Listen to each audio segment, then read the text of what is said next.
ایک ایسی آیت کی داستان، اس کے بارے میں آپ نے سنا تو ضرور ہوگا، لیکن کیا آپ نے کبھی اس کے بارے میں جاننے کی کوشش کی؟ چلیے آج شروع کرتے ہیں اس آیت کی حقیقت۔ ایک مقدس آیت کی داستان، انہ من سلیمان۔ یہ کہانی قرآن پاک کی اس عظیم آیت کی ہے جس کی تاثیر سے دل موم ہو جاتے ہیں اور بگڑے ہوئے کام سنور جاتے ہیں۔ آئیے جانتے ہیں کہ یہ آیت وجود میں کیسے آئی اور آج بھی یہ لاکھوں دلوں کا وظیفہ کیوں بنی ہوئی ہے۔ نمبر 1، حضرت سلیمان علیہ السلام اس آیت کو کیوں پڑھتے تھے؟ حضرت سلیمان علیہ السلام اللہ کے وہ عظیم پیغمبر تھے جنہیں زمین و آسمان کی ہر مخلوق پر حکومت حاصل تھی۔ اس کے باوجود ان کے دل میں رتی بھر بھی غرور نہ تھا۔ وہ جب بھی کوئی اہم کام شروع کرتے یا کسی کو اللہ کی طرف بلانے کے لیے کوئی پیغام بھیجتے تو وہ اس خاص جملے کا ورد پاٹ فرماتے تھے۔ جب انہوں نے ملک سابا کی ملکہ بلقیس کو پہلی مرتبہ اسلام کی دعوت دینے کے لیے خط لکھا تو انہوں نے اسی آیت کو سب سے پہلے پڑھا اور تحریر فرمایا، انہ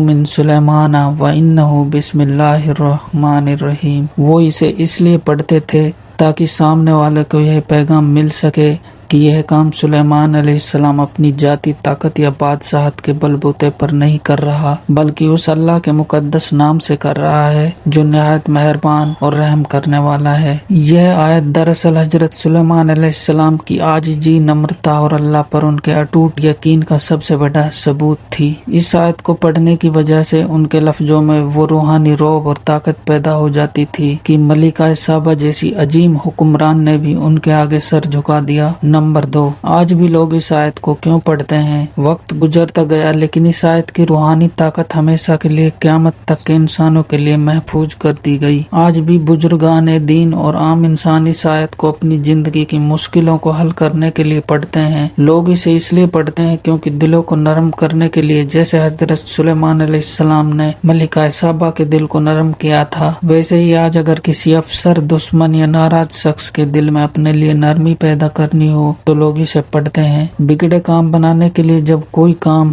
ہر کوشش کے بعد بھی رکا ہوا ہو تو اس آیت کی برکت سے بند راستے کھل جاتے ہیں۔ حق اور سچ کی فتح کے لیے، کسی بھی جائز مقصد میں کامیابی اور عظمت حاصل کرنے کے لیے یہ ایک آزمایا ہوا وظیفہ ہے۔ نمبر 3، یہ آیت آج کے دور میں کیسے پڑھی جاتی ہے؟ پڑھنے کا طریقہ۔ اس مقدس آیت کو اپنی زندگی میں شامل کرنے کے لیے لوگ ایک خاص طریقے یعنی وظیفے سے اس کی تلاوت کرتے ہیں۔ پاکیزگی کی حالت میں سب سے پہلے انسان مکمل وضو کرتا ہے اور 5 وقت کی نماز کی پابندی کے ساتھ اس کا اہتمام کرتا ہے۔ درود شریف کا نذرانہ، وظیفے کی شروعات میں 3 مرتبہ درود شریف پڑھا جاتا ہے جو دعا کی قبولیت کی چابی ہے۔ تعداد، سنکھیا کا تعین، اپنی کسی بھی سخت مشکل نوکری کی بندش یا روحانی سکون کے لیے لوگ روزانہ بلا ناغہ 21 یا 41 یا 101 مرتبہ اس آیت کو پڑھتے ہیں۔ اللہ سے التجا، آخر میں دوبارہ 3 مرتبہ درود شریف پڑھ کر حضرت سلیمان علیہ السلام کے وسیلے اور اس آیت کی برکت سے اللہ کے حضور رو رو کر دعا مانگی جاتی ہے۔